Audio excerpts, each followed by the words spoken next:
सादर प्रणाम। मैं हूं हिमांशु द्विवेदी और स्वागत है आपका हमारी खास पेशकश चुनावी चर्चा में। चुनावी चर्चा के तहत आज हमारी बातचीत के केंद्र में मध्य प्रदेश है। मध्य प्रदेश में सियासत संगर्म है। बड़ी मेहनत कर रहे हैं भारतीय जनता पार्टी और भारतीय राष्ट्रीय कांग्रेस के नेता।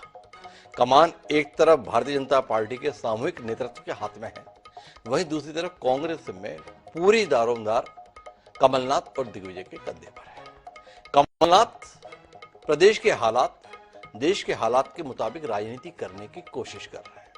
हिंदुत्व भारतीय जनता पार्टी का पसंदीदा एजेंडा है। कांग्रेस डिफेंसिव मोड पे आ जाती है, भारतीय जनता पार्टी के पक्ष में हवा बहने लगती है और नतीजे भाजपा के अनुरूप आ जाते हैं। कहीं ना कहीं इस बात को महसूस करते हुए कमलनाथ पिछले लंबे समय से अपने आप को एक हिंदू नेता के तौर पर भी प्रस्तुत करने की कोशिश कर रहे हैं। राजनीतिक हलकों में से सॉफ्ट हिंदुत्व का नाम दिया जाता है।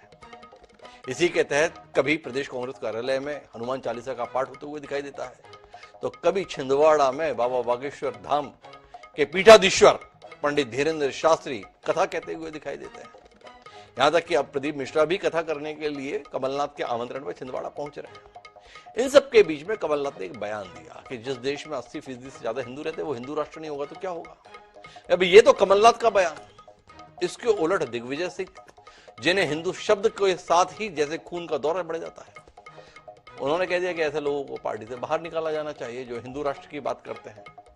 अब हिंदू राष्ट्र की बात के संदर्भ में दिग्विजय सिंह के बयान को लोग कमलनाथ के बयान के साथ जोड़कर देखने लगे।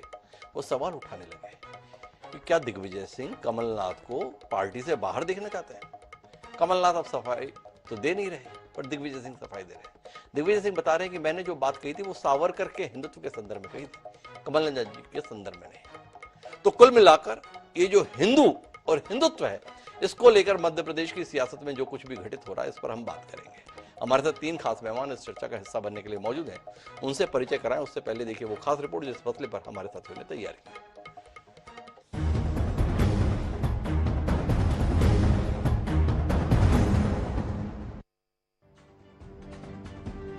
जैसे जैसे चुनाव पास में आ रहे हैं वैसे वैसे कांग्रेस सॉफ्ट हिंदुत्व की तरफ तेजी से आगे बढ़ रही है।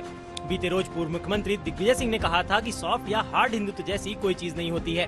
दिग्विजय सिंह ने कहा था कि हिंदुत्व शब्द के रचयिता वीर सावरकर हैं और उन्होंने ही कहा है कि हिंदुत्व का हिंदू या सनातन धर्म से कोई संबंध नहीं है। दिग्विजय ने आगे यह भी कहा कि संविधान की शपथ लेकर काम करने वाला कोई भी व्यक्ति हिंदू राष्ट्र की बात करता है तो उन्हें पहले अपने पद से इस्तीफा दे देना चाहिए, उसके बाद ही कुछ कहना चाहिए। जो भी पद पर बैठा हुआ है, जिसने भारतीय संविधान की शपथ ली है, अगर वो कोई हिंदू राष्ट्र की बात करता है तो उसको पहले संविधान की ली हुई शपथ से इस्तीफा दे देना चाहिए, बाद में ही कोई बात करना चाहिए। इसके पहले कांग्रेस के प्रदेश अध्यक्ष कमलनाथ की भी हिंदुत्व के मामले में अलग राय है, लेकिन सॉफ्ट हिंदुत्व को लेकर वो भी समय समय पर बयान देने से नहीं चूक रहे हैं। पिछले दिनों कमलनाथ ने कहा था कि विश्व की सबसे बड़ी हिंदू आबादी अपने देश में है, यहाँ 82% हिंदू निवास करते हैं। कोई बहस की बात है क्या? यह तो है ही। 82% भारत में हिंदू हैं, तो हम कहें कि यह हिंदू राष्ट्र है, यह कहने की क्या बात है? यह तो आंकड़े ही बताते हैं। 82% अगर भारत में हिंदू हैं, तो हम कहें कि ये हिंदू राष्ट्र है, ये कहने की क्या आवश्यकता? ये तो आंकड़े बताते हैं। वहीं सीएम शिवराज सिंह चौहान का कहना है कि दिग्विजय सिंह हो या फिर कमलनाथ, इन दोनों को ना तो हिंदुत्व से लेना देना है, ना ही देश और ना ही समाज से कोई लेना देना है। यह तो वोटों की फसल काटने के लिए जब जो ठीक समझते हैं वह कहते रहते हैं। इनको किसी से लेना देना नहीं है। ना दिग्विजय सिंह को ना कमलनाथ जी को, इनको ना तो हिंदुत्व से लेना देना है, ना देश से लेना देना है, ना समाज से लेना देना है। ये तो वोटों की फसल काटने के लिए जब जो ठीक समझते हैं वो कहते रहते हैं। कांग्रेस इस बार बीजेपी को हिंदुत्व का मुद्दा नहीं बनाने देना चाहती है। लगातार सॉफ्ट हिंदुत्व के कांग्रेस के बयानों से बीजेपी पसोपेश में है। हालांकि यह अलग बात है कि कांग्रेस के दिग्गजों के हिंदुत्व को लेकर राय और राह अलग अलग दिखाई दे रही हैं। INH न्यूज के लिए भोपाल से मनीष कांजन की रिपोर्ट। तो कुल मिला के कांग्रेस में अंतर्विरोध और अंतर्विरोध के चलते भारतीय जनता पार्टी के बल्ले बल्ले ये हालात है। इन हालात पर बात करते हैं। हमारे साथ 3 खास मेहमान हैं। मृणाल पंत है, भारतीय राष्ट्रीय कांग्रेस के प्रवक्ता के तौर पर हमारे साथ हैं। 2 बड़े नेताओं के बयानों के साथ मृणाल पंत को बताना है कि कांग्रेस कहां खड़ी है। गोविंद मालू जी हमारे साथ हैं। पसंदीदा मुद्दा है, कांग्रेस ऐसी उलझती रहे और गोविंद मालू जी इसका मजा लेते रहे, तो इसके लिए गोविंद मालू जी हमारे साथ। और इन दोनों के बीच में राय देने के लिए तटस्थ जाने माने पत्रकार रमेश शर्मा जी हमारे साथ हैं। शुरुआत मृणाल जी से ही करते हैं। क्या हुआ मृणाल जी, कमलनाथ सही कि दिग्विजय सिंह सही, समझ नहीं पा रहे। जिन्होंने संविधान की शपथ ली है वो हिंदू राष्ट्र की बात करने से पहले इस्तीफा दे दें। कब तक उम्मीद करें कमलनाथ जी के इस्तीफे की? प्रदेश अध्यक्ष के तौर पर ना सही, विधायक के तौर पर ही दे दें। क्या कहते हैं मृणाल जी? हिमांशु जी, शब्दों का सेट है, भावना को समझ जी कोई कंफ्यूजन जी झटपट पटाखट तो भारतीय जनता पार्टी के खेमे में है। असल में कांग्रेस पार्टी खड़ी है धर्म और सत्य के साथ, इनके समान सांप्रदायिकता के साथ नहीं खड़ी। जी कंफ्यूजन इसलिए है कि भारतीय जनता पार्टी ने अपनी सांप्रदायिकता को हिंदुत्व नाम दे दिया और धर्म के ठेकेदार बन गए, जबकि भारतीय जनता पार्टी की सांप्रदायिकता का धर्म से, चाहे कोई सा भी धर्म हो, और विशेषतः हिंदू धर्म, उससे कोई लेना देना नहीं। अब पहले कमलनाथ जी के बयान की बात करते हैं। कमलनाथ जी ने कहा है कि हिंदुस्तान में 82% हिंदू धर्म को मानने वाले लोग निवास करते हैं। तथ्य है, इसमें किसी को क्या आपत्ति हो सकती है? सच्चाई है, इस पे सवाल खड़े करने की कौन सी बात है? इसमें कौन सा नया विवाद खड़ा हो गया? ये तो ऐसी हकीकत है जो सब लोग जानते हैं। और चूंकि 82% हिंदू हिंदुस्तान में निवास करते हैं, इसलिए इसे अलग से हिंदू राष्ट्र बनाए जाने की कोई बात इसलिए नहीं है क्योंकि पहले से ही ये हिंदू बहुल राष्ट्र है। सीधी सीधी बात है, सपाट बात है, बहुत आम आदमी को बहुत अच्छे से समझ में आती है। विवाद की कोई बात नहीं है। भारतीय जनता पार्टी को समझ में नहीं आएगी क्योंकि वो विवाद करना चाहती है। दिग्विजय सिंह जी ने भी बिल्कुल ठीक बोला। भारतीय जनता पार्टी भारत के उस संविधान को, जो हर धर्म को मानने वाले व्यक्ति को हिंदुस्तान में बराबरी का अधिकार देता है, उसे बदलना चाहती है। उन्होंने स्पष्ट कहा कि इस संवैधानिक व्यवस्था को बदलकर इसको एक धर्म विशेष की व्यवस्था अगर कोई बनाना चाहता है तो ऐसे व्यक्ति को अपने पद पर नहीं रहना चाहिए। इसमें भी किसी को कोई आपत्ति नहीं होनी चाहिए। यह हिंदुस्तान के संविधान के मान सम्मान की बात है। उस संविधान की जिस संविधान सभा के अध्यक्ष डॉक्टर राजेंद्र प्रसाद थे और जिसकी ड्राफ्टिंग कमेटी के अध्यक्ष बाबा साहब अंबेडकर थे, उन संविधान निर्माताओं की भावनाओं का अनादर भारतीय जनता पार्टी और उसके प्रवक्ता और उसके नेता समय समय पर करते रहते हैं। उनको लक्ष्य करके दिग्विजय सिंह जी ने बात कही है और जहां से ये सूत्र भारतीय जनता पार्टी के नेताओं ने उठाया है, जिनकी किताब से, उन सावरकर जी का उन्होंने उदाहरण दिया है। इसमें विवाद की क्या बात है? विवाद की बात है। एक तो जिस संविधान सभा का उल्लेख आप कर रहे हैं, जिन बाबा साहब अम्बेडकर, डॉक्टर राजेंद्र प्रसाद का आप उल्लेख कर रहे हैं, उन्होंने जो संविधान बनाया था ना, उसमें कहीं धर्मनिरपेक्ष, पंथ निरपेक्ष, सेक्युलर नहीं था भाई मृणाल जी। वो तो आपकी पार्टी ने किन परिस्थितियों में जोड़ा, इतिहास के पन्नों में है।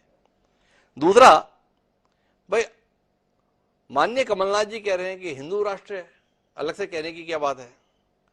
मृणाल पंत जी ने बड़ी कुशलता के साथ शब्द इस्तेमाल किया, हिंदू बहुल राष्ट्र है। इतने का ही तो खेल है मृणाल जी, थोड़ा समझाइए ना। आपको हिंदू राष्ट्र कहने से परहेज क्यों हो गया? दिग्विजय सिंह से डर लग रहा था? सुन लीजिए, बहुत अच्छा सवाल किया। राजनीतिक आदमी आम जनता को लक्ष्य कर अपनी बात करता है, आसान शब्दों में बात कहना चाहता है। भावना महत्वपूर्ण होती है, शब्द महत्वपूर्ण नहीं होते। ये सुप्रीम कोर्ट के सामने चलने वाली 2 वकीलों की ज़ेर नहीं है जिसमें एक एक शब्द का किस तरह से अभिप्राय निकाला जा सकता है वो कहा जाए। राजनीतिक चर्चा आम लोगों के लिए आम भाषा में कही जाने वाली चर्चा है, जो आम लोगों को सीधे सीधे समझ में आती है। अब अगर उस पर बखेड़ा करना कोई खड़ा करना चाहे, उसमें वो अर्थ नहीं ढूंढना चाहे जो अर्थ कहा गया है, तो ये तो राजनीतिज्ञों का काम है। भारतीय जनता पार्टी करती रही है, इसमें कौन सी नई बात? तो मृणाल जी कह रहे हैं भाई भावना को समझो। गोविंद मालू जी आपके पास आए हो, मृणाल जी का आग्रह है भावना को समझो। कुछ समझ पाए आप? बड़ा समझना है, जो सत्य है वो सत्य है। कमलनाथ जी ने क्या कहा या दिग्विजय सिंह जी ने क्या कहा, या भावना को किसकी समझा जाए। और पहली बात तो ये मृणाल जी कह रहे थे हिंदू बहुल राष्ट्र, ये राष्ट्र और ये संविधान की बात कर रहे थे। बाबा साहब अम्बेडकर का नाम तो इनके मुंह पे शोभा नहीं देता, क्योंकि मूली बाबा साहब अम्बेडकर की हर बात को इन्होंने स्वीकार भी किया, दरकिनार भी किया, और उनको जब चुनाव में लड़े तो उनको हराया भी। तो ये संविधान में ठीक है, हमने अंगीकार किया। तो बनाने वाले कौन थे? कोई ईसाई नहीं था, कोई इस्लामिक व्यक्ति नहीं था, कोई कट्टरपंथी नहीं था, वो था एक सामान्य हिंदू। और वो जब उदारवादी चरित्र ना बताया है, कब कितने मुस्लिम थे यहाँ आजादी के समय आज कितने हो गए, पाकिस्तान में क्या हुआ, ये कभी बता दें मनाल जी और इनके नेता। दिग्विजय सिंह जी बार बार वोट बैंक की राजनीति करते हैं, वो कभी संघ पर निशाना गोविंद जी, मैं बीच में रोकना चाहता हूं। आप कमलनाथ जी के साथ खड़ा होने का मन नहीं बना पा रहे क्या? भाई कमलनाथ जी ने कितने स्पष्ट शब्दों में कहा, भाई 82% हिंदू रहते हैं इस देश में, ये हिंदू राष्ट्रीय है। इस बात पर उनका अभिनंदन करने के स्थान पर आप बौखला रहे हैं, किस लिए?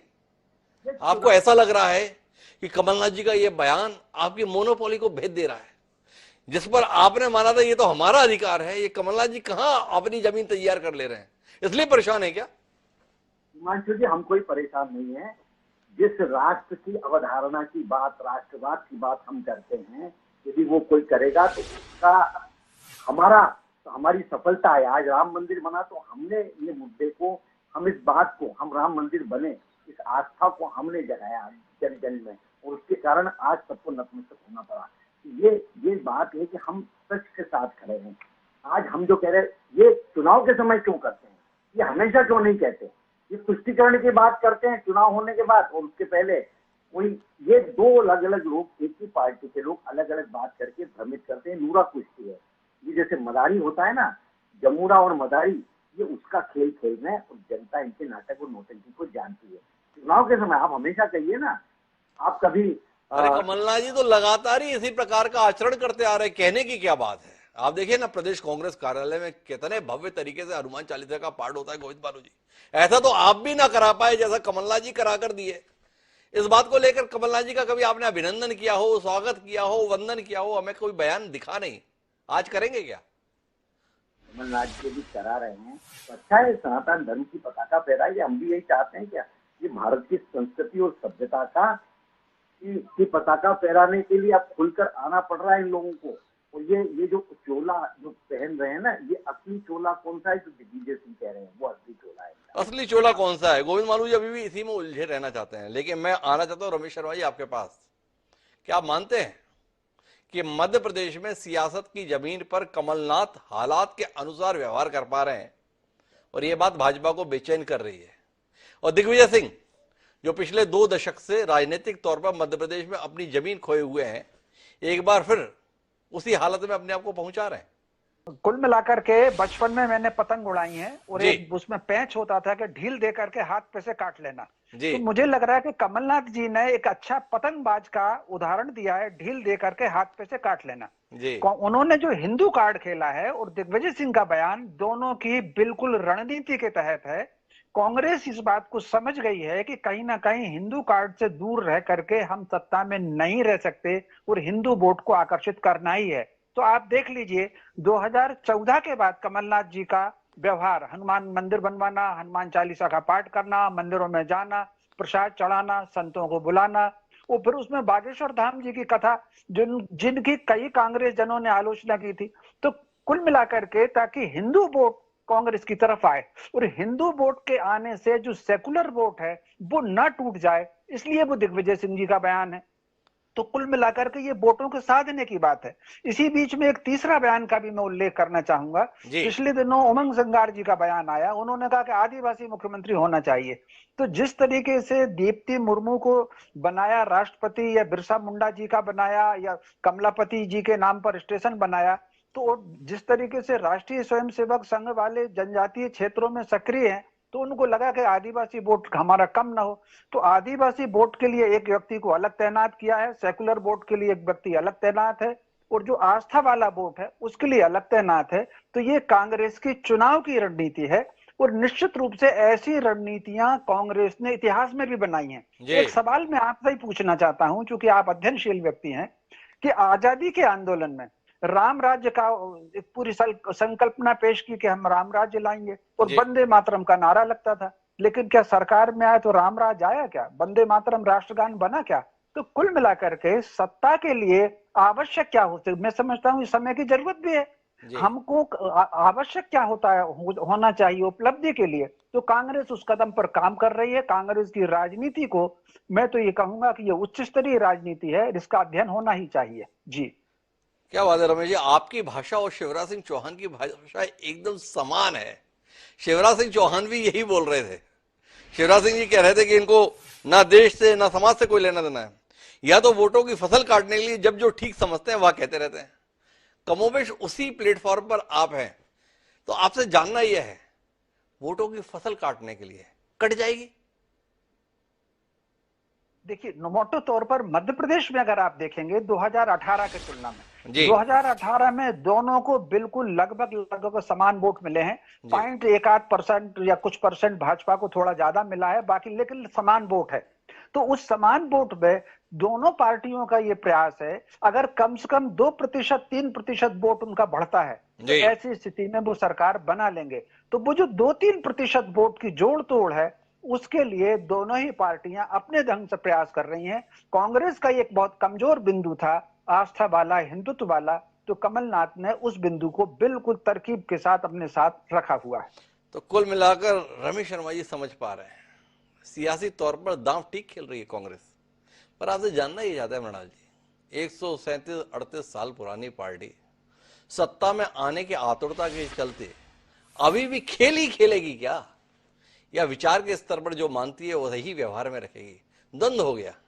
दरअसल कांग्रेस किस विचार के साथ है, थोड़ा स्पष्ट करिए ना, आप जैसा प्रबुद्ध प्रवक्ता हमारे साथ, थोड़ा दृष्टि है। उदाहरण से इस बात को समझाता हूँ जी। देखिए, गांधी जी से बड़ा हिंदू कोई रहा है क्या? जी। मरते मरते भी उनके शब्दों पर श्री राम भगवान का नाम था, हे राम कहते हुए उनकी आत्मा शरीर से प्रस्थान करके गई। जी। लेकिन गांधी जी करते क्या थे? इस देश में धर्मनिरपेक्षता और सर्वधर्म संभाव को कायम रखने के लिए सबसे बड़ा अगर किसी ने अभियान चलाया तो गांधी जी थे। जब हिंदुस्तान अलग अलग भागों में बटा हुआ था, तब अपनी जान की परवाह न करके नौवाखेली जाने वाले, बिहार जाने वाले और पंजाब में जाने की तैयारी रखने वाले, उससे पहले उनकी हत्या कर दी गई, गांधी जी थे। कांग्रेस पार्टी उसी बात पर चल रही। हमारे नेता शुरू से ही धार्मिक हैं, लेकिन धर्म को राजनीति के लिए इस्तेमाल नहीं करते। दिग्विजय सिंह जी को देख लीजिए, कमलनाथ जी को देख लीजिए। कमलनाथ जी क्या इस बात का प्रचार करते फिरते थे कि उन्होंने सबसे बड़ा हनुमान मंदिर बनाया? दिग्विजय सिंह जी क्या इस बात का प्रचार करते फिरते हैं कि सालों से, कम 30 सालों से वो हर नवरात्रि के 9 दिनों में अलग अलग मंदिरों में जाते हैं? क्या उन्होंने कभी इस बात का प्रचार किया कि उनके घर पे हमेशा एक अखंड ज्योति जलती है? कल वो खुद एक अलग अलग रामदेव यात्रा के मंदिर में, दरबार में गए हैं। ये धर्म को हम बाजारू सामान की तरह, भारतीय जनता पार्टी के नेताओं की तरह बाजार में बेचते नहीं है। बस यही पार्टियों का अंतर है। हिंदुत्ववादी, बीच में रोकना चाहूंगा, ये दिग्विजय सिंह जी के संदर्भ में आप बात कह रहे हैं, बात काफी यथार्थपूर्ण लगती है। निजी जीवन में उनकी धार्मिक भावनाओं के हम भी प्रत्यक्षदर्शी हैं। पर कमलनाथ जी के संदर्भ में आप कहेंगे उन्होंने कभी प्रचार किया क्या? कमलनाथ जी पिछले लंबे अरसे से प्रचार के कर क्या रहे हैं? कैसे भगवा वस्त्र पहने जाएं, किस मंदिर में जाएं उसे पहले से बताया जाए। मैं सबसे बड़ा हनुमान भक्त हूं, इसका वो स्वयं दावा करते हैं। महाकाल की सवारी के लिए जाते हैं तो उसके लिए बाकायदा फोटो वोटो सब कुछ दिखाते हैं। भाई कहां पीछे रह रहे हैं भाजपाइयों से? आप अपने नेता को इतना कमतर क्यों आंक रहे हैं? कहां कम रहेगा भाजपाइयों से? सार्वजनिक जीवन में हिमांशु जी, जब सवाल उठाए गए कमलनाथ जी पे, तब कमलनाथ जी ने उन चीजों का जवाब दिया है। आगे होके उन्होंने कोई ढिंडोरा भारतीय जनता पार्टी की तरह नहीं पीटा। धर्म को सत्ता की सीढ़ी बनाने का प्रयास उन्होंने कभी नहीं किया। और इस बार भी कांग्रेस पार्टी चुनाव, चलिए एक सवाल मृणाल जी, फिर जाके गोविंद मालू जी के पास जाता हूं। आप तो कभी ऐसा करते ही नहीं भाई, आप लोगों का तो ये तौर तरीका ही नहीं है। थोड़ा उदाहरण बताइए ना। ये कमलनाथ जी ने जो हनुमान चालीसा का पाठ प्रदेश कांग्रेस कार्यालय में रखा था, इससे पहले कब हनुमान चालीसा का पाठ प्रदेश कांग्रेस कार्यालय में हुआ और उसमें मृणाल पंत जी शिरकत की है? थोड़ा ज्ञानवर्धन हो जाए, थोड़ी जानकारी का विस्तार हो जाए, थोड़ा मान लें कि हमारी दृष्टि गलत है भाई। प्रदेश कांग्रेस कमेटी में जिस समय हनुमान चालीसा और बाकी इस तरह के आयोजन हुए, वो कर्मचारियों की मांग पर, चुनावी समय पे और बाकी समय पे इस समय बड़ी संख्या में कर्मचारियों की मांग आई कि चूंकि धार्मिक त्योहार का मसला है और बाकी राजनीतिक गतिविधियों के चलते हमें घर जाने का मौका नहीं मिलता, इसलिए हमें यही आयोजन करने की अनुमति दी जाए। और उनकी भावना का सम्मान करते हुए प्रदेश कांग्रेस कार्यालय में धार्मिक आयोजन। मृणाल जी, आपको शिकायत नहीं है क्या भाई? मध्य प्रदेश 1956 में अस्तित्व में आया और प्रदेश कांग्रेस के कर्मचारियों की भावनाओं पर ध्यान उसके तकरीबन 65-70 साल बाद दिया गया। इस बात का कुछ मलाल है कि नहीं मृणाल जी को? भाई ये बात पहले ही सुन ली जानी चाहिए थी। इतना संवेदनशील अध्यक्ष पहली बार मिला कमलनाथ जी के रूप में, जो ये समझ पाए भाई कर्मचारियों की तकलीफ क्या है, परेशानी क्या है, इच्छा क्या है, और उन्होंने सम्मान किया। क्या कहते हैं मृणाल जी? छुट्टी पहले छुट्टी हो जाया करती थी, लेकिन इस दौरान छुट्टी की परंपरा को छोड़ते हुए कांग्रेस कार्यालय में ही आयोजन की अनुमति दी गई। एक बात और कहना चाहता हूं मैं, रमेश जी बहुत वरिष्ठ हैं, बहुत सम्मानित हैं, उनकी एक बात से असहमति करना चाहता हूं। उन्होंने हिंदू वोट और सेक्युलर वोट अलग अलग कहे, ऐसा नहीं है। हिंदुस्तान में अधिकांश 95% वोटर सेक्युलर ही है और उसका सबसे बड़ा भाग हिंदू वोटरों का भाग ही है। एक छोटा सा प्रतिशत है जो कम्युनल है, और वो कम्युनल वोट का एक हिस्सा भारतीय जनता पार्टी के साथ है, एक ओवैसी जी के साथ है। ये दोनों प्रयास करते हैं कि बाकी का पूरा सेक्युलर वोट भी कम्युनल हो जाए, वो हिंदुस्तान का वोटर होने नहीं देगा। अब मृणाल जी एक लंबा विषय हो जाएगा, हमारा विषय भ्रमित हो जाएगा। एक बार आप कहते हैं कि ये तो सांप्रदायिक लोग हैं, इन्होंने ध्रुवीकरण करके अपने आप को सत्ता में लाया हुआ है। एक तरफ आप दावा करते हैं कि ध्रुवीकरण हो ही नहीं सकता, यहाँ का वोटर ऐसा है नहीं, तो आपकी बात को समझने के लिए अलग से कार्यक्रम करेंगे। पर अभी तो गोविंद मालू जी के पास आते हैं। रमेश शर्मा जी बहुत डरा रहे हैं गोविंद जी आपके भविष्य को लेकर। बोले मामूली अंतर था, 2-3% वोटों का मसला है, कांग्रेस जमावट ठीक कर रही है। एक तरफ जो हिंदूवादी लोग हैं उनके लिए कमलनाथ जी हैं, जो गैर हिंदूवादी उनके लिए दिग्विजय सिंह जी हैं, तीसरे आदिवासी उनके लिए उमंग सिंगार जी हैं। गजब की जमावट है। ये जमावट गोविंद मालू जी आपको कितना डरा रही है? 2018 फिर से तो नहीं दोहराया जाएगा? हिमांशु जी, ये बहरूपियों को लोग अच्छी तरह जानते हैं, जनता भी जानती है कि कितने हितैषी हैं, किस तरह से वो हित साध रहे हैं, अपना वोट बैंक की राजनीति करने में कैसे कैसे फैसले अपना रहे हैं, सत्ता के लिए क्या क्या नहीं कर रहे हैं। और जैसा कि अभी कहा कि भाई ये एक तरफ तो कह रहे हैं कि ये सांप्रदायिक है, दूसरी तरफ कह रहे हैं कि सनातन धर्मी तो हमेशा सर्वधर्म समभाव की बात करता है, हम तो विश्व बंधुत्व की बात करने वाले लोग हैं। ये दोनों में कॉन्ट्राडिक्शन कैसा? कांग्रेस खुद ही भ्रमित है कि वो क्या करने जा रही है। एक तरफ दिग्विजय सिंह जी पूरी तरह तुष्टीकरण की राजनीति। गोविंद मालू जी आप समझ रहे हैं कि कांग्रेस दिग्भ्रमित है? रमेश शर्मा जी जैसे अनुभवी पत्रकार हमने साथ में बिठा रखे हैं कार्यक्रम में, वो आपको बता रहे हैं, प्रदेश को बता रहे हैं, अरे गजब की राजनीतिक जमावट हो गई मध्य प्रदेश में। एक तरफ कमलनाथ जी हिंदू शब्द के साथ में खड़े हैं, तो जो हिंदूवादी हैं उनको साध लिया, जो सांप्रदायिकता विरोधी हैं उनके लिए दिग्विजय सिंह खड़े हो गए हैं, और जो आदिवासी हैं, जो आप बिरसा मुंडा के जयंती पे अभियान, कमला देवी के नाम पे खोज कर लाके स्टेशन का नामकरण, इन सब के मुकाबले में उमंग सिंगार आदिवासी मुख्यमंत्री की मांग की उम्मीद जगाकर जमावट कर दी है। समझिए गोविंद मालू जी, भ्रमित नहीं है, जमावट है। रमेश शर्मा जी बोल रहे हैं, रमेश शर्मा जी गलत बोल रहे हैं। पाखंड को लोग जानते हैं, मध्य प्रदेश के मतदाता इतने इनके जाल में फंसने वाले नहीं है। उनको मालूम है कि कौन कौन से पैतरे कौन कौन चल रहे हैं। इनकी असली जो तस्वीर है, इनका जो असली चेहरा है, वो मध्य प्रदेश की जनता अच्छी तरह जानती है। अरे गोविंद मालू जी कैसे आपकी बात में एतबार करें? 2018 आपको याद है ना, 165 सीटों पे 109 सीटों पर ला दिया है इन्हीं मतदाताओं ने। किन पर भरोसा करके? इन्हीं कमलनाथ, इन्हीं दिग्विजय सिंह पर भरोसा करके। अब वो अंतर को बढ़ाने के लिए एक नया तरीका चालू हो गया है। भाई गोविंद मालू जी कुछ तो गंभीरता से लीजिए। आप देखो ना, आपके बाकी नेता इतने परेशान हो रहे हैं, आप निश्चिंतता जाहिर कर रहे हैं, सच क्या है? हम कोई नेता हमारा परेशान नहीं है जी। हमने आदिवासी की संस्कार और संस्कृति और सभ्यता को बचाए रखने का काम किया। इन्होंने तो धर्मांतरण की फैक्ट्रियां खुलवा दी, ये भी जानता है आदिवासी, बाकी लोग भी जानते हैं जो उन वनवासी क्षेत्रों में काम करते हैं, किस तरह धर्मांतरण को इन्होंने खुले रूप से बढ़ावा दिया। तो ये भारत की सनातन संस्कृति के और सभ्यता के साथ नहीं है, ये वोट बैंक के साथ है। एक तरफ इस्लामीकरण को बढ़ावा देते हैं, एक तरफ तालिबानी मानसिकता है, दूसरी तरफ धर्मांतरण करते हैं। ये एपीजमेंट का इनका प्रमुख मुद्दा है, क्योंकि इनको मालूम है हमारा ये वोट बैंक है। हम वोट बैंक किसी को नहीं मानते, हम तो सबको भारत के नागरिक मानते हैं। सबका साथ, सबका विश्वास और सबके विकास में भरोसा करते हैं। हमारी कोई भी योजना ऐसी नहीं जो किसी एक वर्ग के लिए, एक जाति के लिए, एक धर्म के लिए हो, सबके लिए समान है। लेकिन ये एक बात बताइए, ये बार बार आप लोग बोलते हैं हमारी सब योजना सब धर्म के लिए, सब जाति के लिए, सब वर्ग के लिए होती है। भाई कांग्रेस की योजना क्या केवल मुसलमानों के लिए होती थी क्या? भाई इंदिरा आवास योजना के अंतर्गत था क्या प्रावधान कि भाई जो भी मकान मिलेगा ना वो मुसलमान को ही मिलेगा, ईसाई को ही मिलेगा? अगर हिंदू होगा तो नहीं मिलेगा भाई, ऐसा होता था क्या? बिजली बिल में छूट है, अगर मिलेगी तो केवल मुसलमानों को मिलेगी, हिंदू को नहीं मिलेगी। कांग्रेस सरकार में ऐसे ही होता था क्या? मनमोहन सिंह जी तो ये कह चुके कि संसाधनों पर पहला हक मुसलमानों का है। माफ कीजिएगा, उन्होंने बिल्कुल ये नहीं कहा था। उन्होंने कहा था संसाधनों पर पहला हक अल्पसंख्यकों का है, और उसके साथ में उन्होंने विस्तार दिया कि जो परिवार में कमजोर होता है, मां पहला ध्यान उस बच्चे का रखती है। शब्द तो स्पष्ट ही रहेंगे गोविंद मालवीय जी, ऐसा थोड़ी है आप जैसा अनुभवी व्यक्ति यहाँ बैठे और हमको बहका के चला जाए, ऐसा नहीं भाई। आप जो कहते हैं वो किसके लिए कह रहे हैं? आप वोट के लिए कर रहे हैं सब काम, आप देश के लिए नहीं कर रहे हैं, समाज के लिए नहीं कर रहे हैं, हमारी संस्कृति के लिए नहीं कर रहे हैं, आप केवल वोट के लिए कर रहे हैं। गोविंद मालवीय जी शिवराज सिंह चौहान जी के बयान के साथ खड़े हो गए, बोले जो कुछ भी है वो वोट के लिए है। पर वोट के लिए है तो क्या वोट मिल जाएंगे? सवाल इस बात का है। तो इसका उत्तर लेने के लिए मैं रमेश शर्मा जी वापस आपके पास हूं।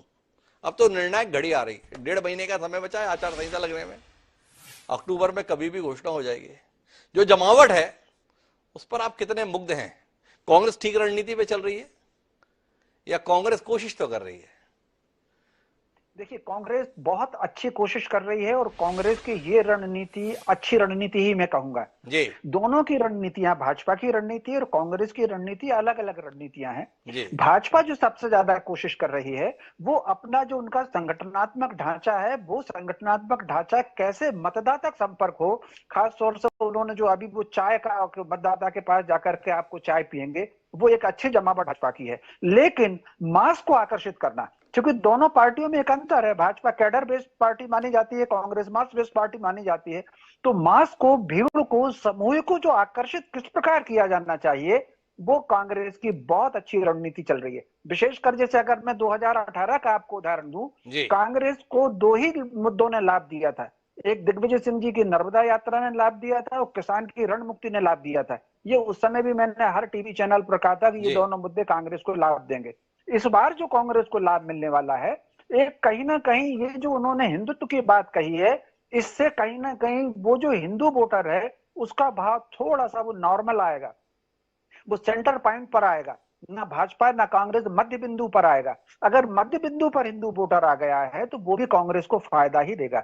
दूसरा, वो जो उन्होंने 500 रुपए में सिलेंडर और 100 यूनिट की बिजली हाफ, तो हिंदुत्व की बात से भाजपा के वोट में कहीं ना कहीं थोड़ा बहुत फर्क तो आएगा, चाहे 0.1% फर्क आए या 1% फर्क आए, इससे भाजपा के वोट में फर्क आएगा। दूसरा, वो 500 रुपए का सिलेंडर और 100 यूनिट की बिजली माफ, ये कांग्रेस को लाभ देगी। अब ये स्थिति, भाजपा इसको जो राष्ट्र भाव है, भविष्य में आने वाले भारत का जो निर्माण है, उस निर्माण और अपने विकास कार्य से कैसे इन दोनों मुद्दों को कमजोर कर सकती है, वो फिर भाजपा को लाभ, वो फिर भाजपा के संदर्भ में देखा जाएगा। तो कुल मिलाकर हम बातचीत के अगर निष्कर्ष पर पहुंचे तो कुल मिलाकर समझ में ये आता है कि मध्य प्रदेश की चुनावी सियासत के अंतर्गत धर्म मुद्दा रहने वाला है, और धर्म के मुद्दे पर कांग्रेस मुंह की नहीं खाना चाहती है। एक लंबे समय से कांग्रेस को लेकर धारणा यह बन निकली थी कि यह हिंदू द्रोही है, हिंदू विरोधी है। भारतीय जनता पार्टी को ही बहुसंख्यक वर्ग अपने हितों के पैरोकार के तौर पर देख रहा था। छत्तीसगढ़ में भूपेश बघेल और अब मध्य प्रदेश में कमलनाथ इस धारणा को तोड़ने की कोशिश में है। रमेश शर्मा जी को लगता है ये कोशिश कहीं ना कहीं कुछ ना कुछ सफल हो रही है। अगर सफल हो रही है तो भाजपा को मतदाताओं के बीच अपने प्रति आसक्ति बनाए रखने के लिए कुछ नए दांव खेलने ही पड़ेंगे। क्या भाजपा ये दांव खेल पाएगी या गोविंद मालवीय जी की तरीके से निश्चिंत रहेगी, कुछ नहीं होने वाला है, हम ही रहेंगे? अगर आप ही रहेंगे तो कोई बात नहीं, पर जिस तरीके से एक एक कार्यकर्ता को लेकर भाजपा मेहनत कर रही है, वो बता रहा है कि जनता के स्तर पर कहीं ना कहीं वो चिंतित हो रही है। चर्चा आगे भी जारी रहेगी, जब जब मुद्दे आते रहेंगे हम आपसे जुड़ते रहेंगे। पर आज की इस चर्चा में इतना ही। आप तीनों मेहमानों का बहुत बहुत धन्यवाद हमारे साथ इस कार्यक्रम का हिस्सा बनने के लिए। तो अब मुझे दीजिए, कल फिर मिलेंगे नए विषय के साथ, तब तक के लिए सादा बड़ा।